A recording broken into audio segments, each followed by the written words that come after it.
Pero isang magandang umaga po sa inyong lahat. Nakikita niyo ba ako?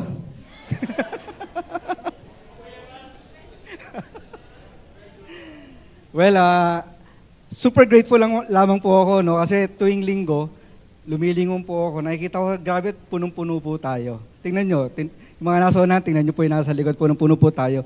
Siguro ilang linggo pa, ilang buwan pa, baka hindi na ulit tayo kasi dito sa Maple. Pero awesome lang kasi nandito po tayo ngayon upang i-worship si God. Amen? Grateful lamang po ako na muli po ako napagbigyan ng pagkakataon na makapagbahagi ng mensahe sa atin lahat. And of course, welcome muli sa lahat ng bumibisita po sa amin. Salamat po sa inyong pagdalo. And sa lahat po ng mga nanonood ng live sa Facebook. So magandang umaga. Last week, si Romel, yung best friend kong si Romel. Yun. Best friend ko siya kasi nabigyan niya ako ng 10 points. Pero I hope na, amen. Pero lahat tayo best friend natin si Romel, grabe. And appreciate ko lang yung message niya last week nung sinare niya about yung mga wounds, no, na it can distract us sa ating buhay. We fail, we make mistakes, but encouraging lang kasi pwede tayong bumalik kay God. And yung wounds natin pwedeng magamot. Tama po ba? So, awesome lang at napaka-importante po talaga na tayong lahat bilang mga tao ay may manatili na kapiling natin ng ating Diyos sa ating buhay. Amen? So, I hope this morning yung mensahe pong ating maririnig ay mas makakapag-alab pa. Yun, Tagalog alab pa ng ating damdamin patungkol sa ating relasyon sa ating Diyos. Amen?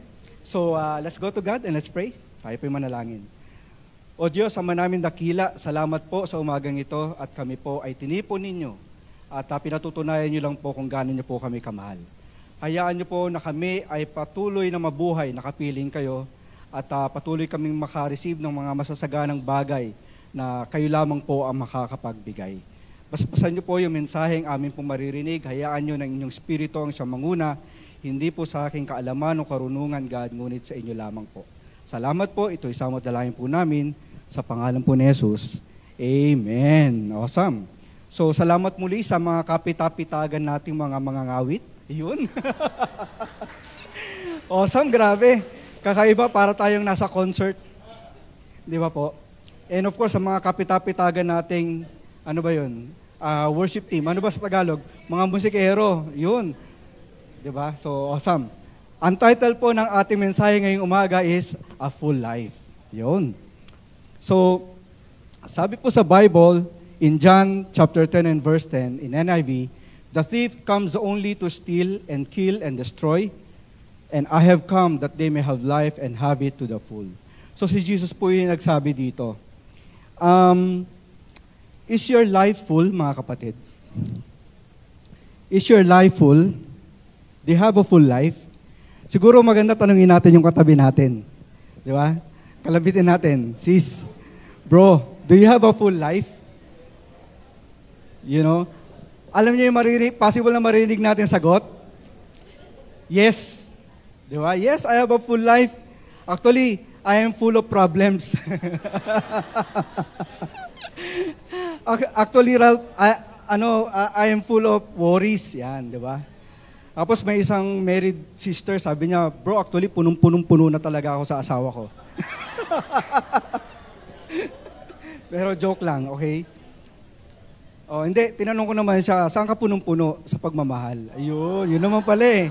Di ba? Buti na lang. Alam natin na, yung mga binanggit natin kanina, yung worries, yung problems, alam naman natin hindi yun yung gusto ni God para sa atin. Tama ba? Ayaw niya yung ganung buhay na magkaroon tayo. Punong-puno tayo ng mga suliranin sa buhay, puno tayo maaari ng galit, ng takot, at iba pa. Ngunit ang tanong ko sa atin, are you equally full with God? Kasi it will make a big difference po sa atin sa ating mga response. Having a full life will create in us yung godly response sa mga suntok o hamon ng buhay na kinakaharap natin. Tama po ba? Nung binanggit ni Jesus kanina na when yung thief, yung mga magnanakaw, comes only talaga to steal, di ba? And destroy. Pero maganda yung response ni Jesus na ibinigay. Total opposite nun. Sinabi niya, I will give you life, and hindi lang basta life. I will give life to the full. Pakiramdam mo ba ngayong, sa panahon ngayon, na nananakawan ka ng karapatan? Pakiramdam mo ba na nananakawan ka ng kaligayahan? Nananakawan ka ng kayamanan? Nananakawan ka ng oportunidad? Nananakawan ka ng kaligtasan? Malamang lahat po tayo ay nakaka-relate sa mga bagay na ito. Pero ano po yung magiging response natin? Actually, kung sa sarili lang naman natin, sadyang wala rin po talaga tayong magagawa. Mahina po tayo, hindi po natin alam kung paano mababago ang sitwasyon sa ating buhay. Pero sabi po sa Matthew chapter 9 in verse 36, si Jesus po ito, when He saw the crowds, He had compassion on them because they were harassed and helpless like sheep without a shepherd. Buti na lang po, naawa si God sa atin. Kaya po nandiyan si Jesus para bigyan po tayo ng buhay at pagkakataon. Nais niya na hindi lang tayo mabigyan ng buhay, ngunit mapuno ang ating buhay na kapiling siya. Okay? So, do you want to be full with God? Sinong gusto dito yung mapuno ang buhay nila na kasama ang Diyos? Alright, so lahat po tayo. So, may dalawang bagay po. Actually, maraming bagay po na pwede nating gawin. Pero may dalawa po ang bagay na ibabahagi sa atin para makatulong po sa atin na makapiling ang ating Diyos. Unang punto po natin is staying connected with God. Be connected with God. One time po, sa pagising namin sa bahay, pinagalitan po ako ng aking anak. Okay? Oo, kasi sabi niya, yung phone kasi niya, no bat. Hindi low bat, no bat. Talagang drain na drain. Kasi ako po yung nakatalaga na sa tuwing gabi, ako po yung tiga-charge. No? So, pinagalitan niya ako kasi yun nga yung nangyari. And nung tinignan ko, nakasaksak naman yung isang end ng plug doon sa phone. Pero yung sa sakit, ay hindi pala nakasaksak. Okay? So, well, obviously, talagang hindi magcha-charge yung phone. No? Lahat po ng mga gadgets na meron tayo, lahat ng mga appliances, di ba? Hindi po yan gagana o magiging useless siya kung wala tayong kuryente. Tama po? O paano naman, kaya sinama ko dito yung solar street light. Meron po pala niyan sa tindahan namin. Kung gusto nyo.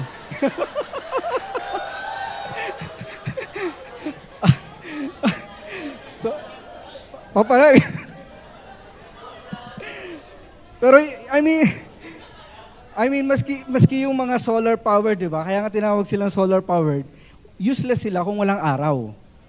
Kailangan nilang ma-charge using yung init ng araw. Di ba po? I mean, itong mga bagay na to, kailangan niya ng source. Kailangan niyang may panghugutan ng enerhiya. So, magiging powerless siya kung wala itong mga ito. Ganon din tayo bilang mga tao. We will totally be powerless kung wala si God. Ayun, nakita niyo po yan. Nasubukan niyo na po bang gawin yan? Okay, back in 2013, sinubukan ko po itong gawin na sumakay sa paraglide. Isa po yan sa mga direction po ng buhay ko that time na gusto kong i-overcome yung aking mga fears. Yung aking takot. Takot po ako sa heights. Yung gumilid lang po ako sa building, tapos hawakan ko yung rail, hindi ko po mahawakan. Kasi feeling ko, mahuhulog po ako. Ganun po ako katakot talaga sa heights. Pero pinilit ko pong i-overcome ito sa tulong ni God at nagawa ko naman po. Pero bago po ako sumakay dito, talagang chinek ko po lahat kung talagang nakatali ba tong harness na to. Kasi napakahirap po talaga. Imagine niyo nadudun ka sa taas. Kung mahulog ka, it will be helpless. Diba? Worst, pwede po ako mamatay. You know, at some point, pwede po tayong maging powerless and at some point, pwede po tayong maging helpless. Lalo kung hindi po natin kasama si God. So feeling mo ba powerless ka ngayon? Feeling mo helpless ka sa iyong buhay? Baka hindi ka na connected kay God. I think isa po yun sa mga bagay, no, siguro na dapat natin pong pagnilayan sa ating buhay. Love ko po yung mga istorya sa Bible, especially po yung istorya ng creation. Sino rin ang gusto dito yung story ng creation sa Book of Genesis? Okay, so actually, natutuwa ako doon kasi pinakikita doon kung gaano kasimple si God. Okay, kung gaano kasimple ang ating Diyos sa lahat ng bagay na ginawa niya. Okay, kasi pinakita niya doon yung buhay na minsan kinukumplika natin, di ba? Pero kung tutusin kay God, napakasimple pala. Yung sa buhay namin mag-asawa, ni Luisa, di ba? May nakita na akong hugasan doon sa lababo, tatanungin ko pa siya, hugasan ba to? Di ba? Parang ganon. Di ba? So, titignan lang asawa ko, ano sa palagay mo? Di ba? Minsan ganun tayo sa buhay natin, kinukumplika natin, pero para kay God, I mean, gusto lang niya simple lang, sobrang simple lang. Tingnan niyo to. In Genesis chapter 1, in verse 11, when God created the tree, sino yung kinausap niya? Yung land. Di ba? Nung create niya yung fish, yung creatures of the sea, sino yung kinausap niya? Sinabihan niya yung waters, yung sea. And look, when God created us, sino yung kinausap niya? Himself. Di ba po? Sarili niya. Sabi niya, let us make man in our image and in our likeness. Tingnan niyo kung gaano kasimple si God. If you take out the tree out of the soil, ano mangyayari sa puno? Mamamatay, di ba? Parang yung hinalo ko yung dikolor sa diputi, siguradong mamamatay din ako, di ba? Pinapasaya ko lang kayo ngayong umaga. Okay, light lang tayo, light lang. Okay? Going back sa creation, if you take the fish out of the sea, ano mangyayari sa isda? Di ba mamamatay? Di ba? Pero tayo, look, di ba, tayo, if we disconnect ourselves to God, we will also die. Kasi ganun talaga dinesign ni God. Yung simula pa lang, gusto niya makapiling tayo. Gusto niya yung bawat oras natin, bawat pagkakataon na ginagalawan natin, kasama natin siya. Tama ba? We should always be connected with God. So, ang tanong, paano ba tayo makakabalik kay God? Sabi sa Revelations 2 and verse 5, consider how far you have fallen. Repent and do the things you did at first. You know, ano ba yung nakakapag-disconnect sa atin sa Diyos? Yun yung ating mga kasalanan. Sinabi po yan sa Isaiah na hindi naman maiksi yung kamay ni God, no, para abutin tayo o mahina yung kanyang pandinig para marinig tayo. Ngunit tayo mismo ang gumawa ng paraan para tayo ay ma-disconnect sa ating Diyos. Kailangan natin makakonect muli kay God. And sinasabi po dito sa isang church na, you know, consider kung gaano na kayo kalayo kay God. Minsan yung disconnection, hindi mo naman kailangan sukatin siya ng malapit ba o maikli. Once na pinutol mo yung charger ng phone, wala na yan. Tama ba? It's the same thing. Pero sa atin bilang mga tao, may isang paraan. We have to repent and let's do the things you did at first. Kung paano natin siya nakilala, kung paano natin siya minahal. Nung una po natin siyang nasilayan. Alam niyo po yun, sa mga marrieds, relatable tayo dyan, di ba? Kung paano natin naibig yung ating mga asawa, yung ating mga minamahal. Amen? Mga kapatid, ang challenge ko sa atin sa puntong ito is that we take a moment, no, to reflect how much of it is filled with God, yung buhay nyo, and how much is filled by the world. I hope and pray na ngayon mas mapagnilayan natin na muli natin punuin ang ating buhay na kasama ang ating Diyos. Amen? Amen. So point number 2, be humble. Napaka-importante po nito. Kahapon, nagkaroon po ng men's devotional. So, nabanggit po sa message yung about pride and selfishness. No? So, ito naman yung total opposite niya, humility. When we are full of ourselves, yun eh. When we are full of ourselves, paano nga naman makakapagpwesto pa si God sa atin? Punong-puno ka na eh. Di ba? paano ilalagay ni God yung sarili niya? Minsan yun yung problema sa atin. Si God yung nag-a-adjust sa atin. Si God yung alam mo yun, sa schedule natin, si God yung nag-a-adjust. Ralph, kailan ba ako pwedeng mag-spend time with you? Di ba? Minsan yun na nagiging problema natin kay God. Sa sarili natin towards kay God. Hindi naman tayo mabubusog ng ating mga pride. Hindi naman tayo mabubusog ng ating mga arrogance. I think sinasabi po sa Proverbs is very important. Chapter 22 and verse 4, humility is the fear of the Lord. Its wages are riches and honor and life. Sino sa atin dito ang gusto ng yaman? Okay, lahat tayo gusto natin. Ayaw ni best friend. Hindi, I'm sure lahat tayo gusto natin yan. Sino sa atin dito ang gusto ng may dangal? Yung honor. Diba? Lahat tayo gusto po natin yan. And of course, diba, amazing dito, sinabi niya, you only not get riches, not just honor, but also life. Ito yung gusto natin. Diba? Pero paano natin ito makakamit? Diba? Ang sinabi doon, have the fear of God. Have the fear of God. Yun yung humility na sinasabi dito sa Proverbs. I remember po nung mga panahon na ako po ay, may mga pagkakamali, mga kasalanan. Sadya po talaga napakahirap po maging humble. Lalo sa harapan ng mga tao. Yung minsan, yung nangunguna talaga yung pride sa iyo. Yung pagsisisi, parang pinag-iisipan mo pa kung magsisisi ka ba o hindi. Yung mga ganong pagkakataon. Napakahirap po talaga siyang gawin. Pero alam natin kung saan ito patungo. Alam natin kung paano ito gagamitin din ni God kung tayo po ay magsisisi. May napanood po ako isang tao, sabi nga po niya, kung paano niya tinitreat yung humility. Sinasabi niya, gusto ko manatili akong isang lupa. That's the way he thinks, no? Na ako personally, nag-stuck sa akin yun. Kasi ang lupa, sadyang natatapak-tapakan. Di ba po? Pero pag ginamit ka ni God, nilagyan ka ng seed, pwede kang makatulong, makapagpalago ng puno, at pwedeng yung punong yun ay patuloy na magbunga. Paulit, ulit. Pero mananatili ka pa ring lupa. I think it is something na, sabi ko, tama, oo nga, no? Ganon tayo kaliit kay God. Wala tayong magagawa kung sa sarili lamang natin. Kasi kung hindi ka tatamnan, you will still be a lupa.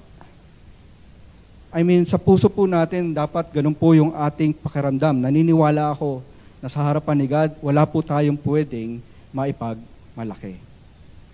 Staying humble before God is admitting na you cannot do anything on your own. And there's always a need for God. And therefore, God will always be in our lives. Marami po sa atin, nabasa po natin yung sa Luke 11 verses 1 to 4, when Jesus, tinuruan niya tayo how to pray. Tama po ba? Mababasa natin doon, di ba? It's the Lord's Prayer, commonly known sa atin. Na-appreciate ko lamang po doon kung paano po sinimulan yun ni Jesus. It's about praising God. It's about exalting God. It's about kung paano mo nakikilala si God.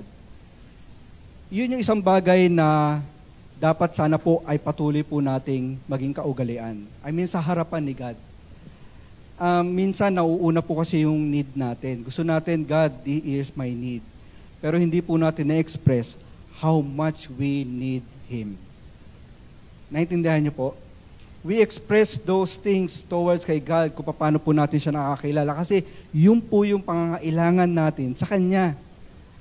Yun at yun. Wala na pong iba. Eto ka God. Eto po ako. Eto ka God. Kailangan na kailangan po kita sa buhay ko. Bago pa man po natin bagitin yung ating mga pangangailangan sa Diyos, ang totoo, alam na naman po niya eh. Ang inaantay lang po niya is kung gaano po natin siya kailangan. May istorya po sa Luke 18 verses 9 to 14. To some who were confident of their own righteousness and looked down on everyone else, Jesus told this parable. 2 men went up to the temple to pray, one a Pharisee and the other a tax collector. The Pharisee stood by himself and prayed, God, I thank you that I am not like other people, robbers, evildoers, adulterers, or even like this tax collector. I fast twice a week and give a tenth of all I get. But the tax collector stood at a distance. He would not even look up to heaven, but beat his breast and said, God, have mercy on me, a sinner. I tell you that this man, rather than the other, went home justified before God. For all those who exalt themselves will be humbled, and those who humble themselves will be exalted.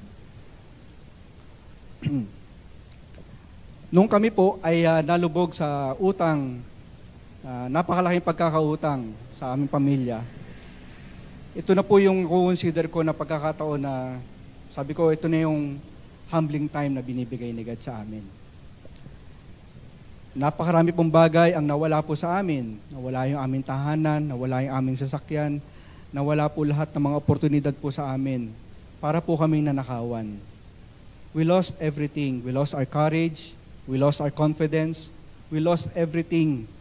God humbled us in a way. Talagang brinake po niya kami.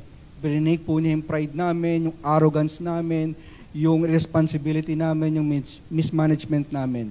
At in-expose po niya ito sa lahat. Alam niyo po yung pakaramdam na mayroon kang malaking kasalanan tapos na-expose. Sobrang nakakahiya. Sobrang, alam mo yung pakaramdam na napakahirap pala na pag ginawa na sa'yo ni God, yung point na i-humble ka na niya. I'm sharing these things sa inyo po lahat because I hope and pray na sana wag na po nating antayin i-humble pa tayo ni God sa buhay natin. Kasi sinasabi nga po dito, let us accept the fact that we are all sinners. Let us accept the fact that we need God and that we cannot even look up to Him. At patuloy lamang po tayong mahabag sa Kanyang presensya sa buhay po natin. I hope na sa sitwasyon na meron ka, ay hindi mo na po ito maranasan. Huwag na po sana kayong ma-humble pa, dumating sa point na ma-humble pa ni God. Kung may mga bagay po sa buhay po ninyo na kinakailangan po ninyong i-confess, i-open up, kailangan ng tulong, gawin nyo na po habang maaga pa. Ito po yung pagkakataon i-allow natin ng Diyos na magbigay po siya ng buhay po sa atin. Amen? So, I hope na sa umaga pong ito ay patuloy lamang po tayong maging excited para po sa mga pangako ng Diyos sa buhay po natin. Tayo po ay patuloy na maging connected palagi kay God at tayo rin po ay patuloy na maging humble before kay God para po tayo ay magkaroon ng full life. Maraming salamat po. And to God be the glory. Amen. So at this time, gusto ko pong tawagin si Chris Bro para po sa isang special na anunsyo.